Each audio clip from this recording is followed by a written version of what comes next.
Hi viewers, welcome to our channel. ప్రస్తుతం మనతో పాటు దాము బాలాజీ గారు సీనియర్ జర్నలిస్ట్ ఉన్నారు. వారితో ఒకసారి మాట్లాడదాం. సో నమస్కారం సార్. నమస్తే. సార్, రోజా గారి పైన కూడా ఒక కేసు నమోదైంది సార్. ఎస్సీ అట్రాసిటీ కేసు కింద దీన్ని నమోదు చేశారు. సో ఇప్పుడు ఈ కేసులో ఈమెను అరెస్ట్ చేసే అవకాశం ఉంది అని కూడా అంటున్నారు. మనం వరుసగా చూస్తూ ఉన్నాం, సోషల్ మీడియా హ్యాండ్లర్స్ వైసీపీ వాళ్ళపైన కేసులు నమోదవుతున్నాయి, అరెస్ట్ అవుతున్నారు. సో ఇప్పుడు నేతల పైన టార్గెట్ చేసినట్టుగా కనిపిస్తుంది. మరి అందులో భాగంగా ఇప్పుడు రోజా గారి పైన కేసు నమోదైంది. ఏం జరిగే అవకాశం ఉంది? రోజా మీద మామూలుగా అంతకుముందనే ఆడుదాం ఆంధ్రాలో అవకతవకలు జరిగాయని ఒక కేసు ఉంది. అట్లాగే తిరుమలలో కూడా ఆమె పైరవేలకు పాల్పడిందని కూడా కేసు పెట్టారు. ఇప్పుడు కొత్తగా ఎస్సీ అట్రాసిటీస్ కేసు ఆమె మీద పెట్టారు. అది కర్నూలులో మాదిగ దండోరా, రాయలసీమ మాదిగ దండోరా నాయకుడు అనంతరత్నం కర్నూలు 3 టౌన్ పోలీస్ స్టేషన్లో కేసు పెట్టాడు. ఆ కేసు ఏంటంటే, ఈమె 2023 ఫిబ్రవరిలో బాపట్ల జిల్లాలో సూర్యలంక బీచ్ని విజిట్ చేసింది. అప్పట్లో ఈమె పర్యాటక శాఖ మంత్రి.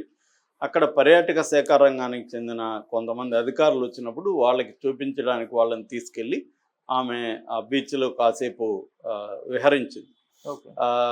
విహరించినప్పుడు అక్కడ నీళ్లు ఉన్నాయి కాబట్టి ఈమె చెప్పులు తీసి ఈమె చేతిలో పెట్టుకోవాలి, కానీ పర్సనల్ అసిస్టెంట్గా ఉన్న మనోహర్ అని అతనికి ఇచ్చింది. ఆ మనోహర్ అని అతను గవర్నమెంట్ ఉద్యోగి, ఆ పర్యాటక శాఖలో ఉంటున్నాడు. ఆయన దళితుడు. అప్పట్లోనే విమర్శలు వచ్చాయి, తెలుగుదేశం మీడియా సీరియస్గా విమర్శించింది, ఇట్లా ఒక దళితుడి దగ్గర చెప్పులు మోయించింది అని. సో దానికి ఆమె ఏదో సమాధానం ఇచ్చుకునింది. సో దీన్ని ఇప్పుడు ఈ కేసులాగా ఈయన పెట్టాడు. నిజానికి ఇప్పుడు మనకు ఒక ప్యాటర్న్ ఆంధ్రప్రదేశ్లో కనిపిస్తుంది. అదేంటంటే, ఒకటి ఈ పోస్టులకు సంబంధించి సామాజిక మాధ్యమాల్లో, సోషల్ మీడియా ప్లాట్ఫామ్స్లో పోస్టులు పెట్టారని కొంతమంది మీద కేసులు పెట్టడం ఒక ప్యాటర్న్ కనిపిస్తుంది. అది కూడా ఎవరెవరో కంప్లైంట్ ఇస్తారు. ఎవరి మీద అయితే నేను ఇప్పుడు నీ మీద కేసు పెడితే నువ్వు ఇవ్వాలి కంప్లైంట్, అట్లాగా ఉండ పక్కన ఇంకొక ఆయన ఇస్తారు, లేకపోతే దూరంగా ఉండే ఇంకొక ఆయన, ఇలాగా ఇస్తున్న ఒక ప్యాటర్న్ కనిపిస్తుంది. ఇప్పుడు ఆర్జీవి మీద 9 కేసులు అలాగే ఉన్నాయి. పోసాని కృష్ణమురళి మీద 50 కేసులు పెట్టారు అంటున్నారు. ఇలాగా అదొక ప్యాటర్న్. రెండో ప్యాటర్న్ ఏంటంటే, ఎస్సీ తర్వాత ఉమెన్ హరాస్మెంటు, పోక్సో కూడా పెట్టారు మొన్న చెవిరెడ్డి భాస్కర్ రెడ్డి మీద. SC atrocities plus POCSO. అది కూడా ఎలాంటి నేరం, ఆయన ఎవరో ఒక బాలిక అత్యాచారానికి గురైన తండ్రి చెప్తే వాళ్ళని పోయి పరామర్శించి ఈయన అత్యాచారానికి గురైందని చెప్పాడు. ఈయన కావాలనే దుష్ప్రచారం చేస్తున్నాడని ఆ బాలిక తండ్రి దగ్గర కేసు పెట్టించారు. ఇలాగా అదొక ప్యాటర్న్. ఇక మూడవ ప్యాటర్న్ ఏంటంటే, అవినీతికి సంబంధించిన కేసులు, వివిధ శాఖల్లో అవినీతికి సంబంధించిన కేసులు, అదొక ప్యాటర్న్. అది కాకుండా మన కాదంబరి జత్వాని సంబంధించి అధికారుల మీద, ఇటు వైసీపీ నాయకుల మీద కేసులు. అట్లాగే తిరుపలార్ మన రఘురామకృష్ణరాజుని టార్చర్ చేశారని అధికారుల మీద, దాంట్లో రాజకీయ నాయకుల పేర్లు కూడా, జగన్ పేరు ఉంది, మిగతా వాళ్ళ పేర్లు కూడా వచ్చే అవకాశం ఉంది.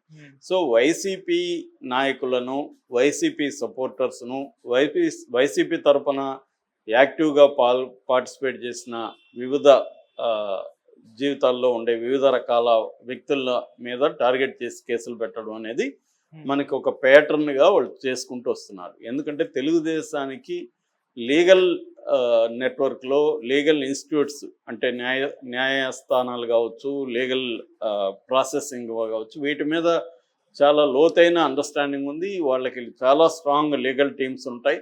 అందుకని వాళ్ళు ప్రతిపక్షంలో ఉన్నా కూడా జగన్ని ధీటుగా ఎదుర్కొని ఫస్ట్ 2 ఏళ్ల పాటు జగన్ని కోర్టుల ద్వారా ముప్పు తిప్పలే పెట్టగలిగారంటే, చంద్రబాబుకి, తెలుగుదేశానికి లీగల్ ప్రాసెసింగ్ మీద, వ్యవస్థల మీద ఉన్న పట్టు అనేది అసాధారణమైంది. ఈ పట్టు ఒక రోజు రాలేదు. చంద్రబాబు ఒక లాంగ్ టర్మ్ విజన్లో నుంచి వచ్చిన ఇది. అంటే ఎనీ రాజకీయ నాయకుడు చంద్రబాబు నుంచి ఈ విషయాలు నేర్చుకోవాల్సిన అవసరం ఉంది. అంటే వ్యవస్థల్ని అర్థం చేసుకొని, వ్యవస్థల్ని తమకు అనుకూలంగా ఎలా వాడుకోవాలనేది చంద్రబాబు బ్రహ్మాండంగా దాంట్లో సాధించగలిగాడు. అది అందరూ అదే చేయాలనుకుంటారు. ప్రతి రాజకీయ నాయకుడు వ్యవస్థల్ని తనకు అనుకూలంగా వాడుకోవాలని ట్రై చేస్తారు, కాకపోతే అందరూ సక్సెస్ అవ్వరు. చంద్రబాబు విషయంలో సక్సెస్ అయ్యాడు. అందుకని ఇప్పుడు జగన్ అధికారంలో ఉన్నా చంద్రబాబు పై స్థాయిలో ఉన్నాడు. జగన్ని 2 ఏళ్ల పాటు, కరోనా వరకు కూడా జగన్ చాలా అంటే ఉక్కిరి బిక్కిరి చేయగలిగాడు కోర్టుల్లో కేసులు వేయడం వీటి ద్వారా. ఆ తర్వాత కూడా జగన్ ఇబ్బంది పెట్టాడు. అయితే జగన్ దాని నుంచి కొంత నేర్చుకొని చంద్రబాబు నుంచి కొంత ఇబ్బంది పెట్టగలిగాడు. దానికి ప్రధాన కారణం మోడీ జగన్కి అండగా ఉండడం. లేకపోతే జగన్ సొంతంగా ఆ స్థాయిలో చేయలేడు. సో ఉండడం వల్ల చంద్రబాబును జైలుకి పంపించే స్థాయిలో కూడా చేయగలిగాడు.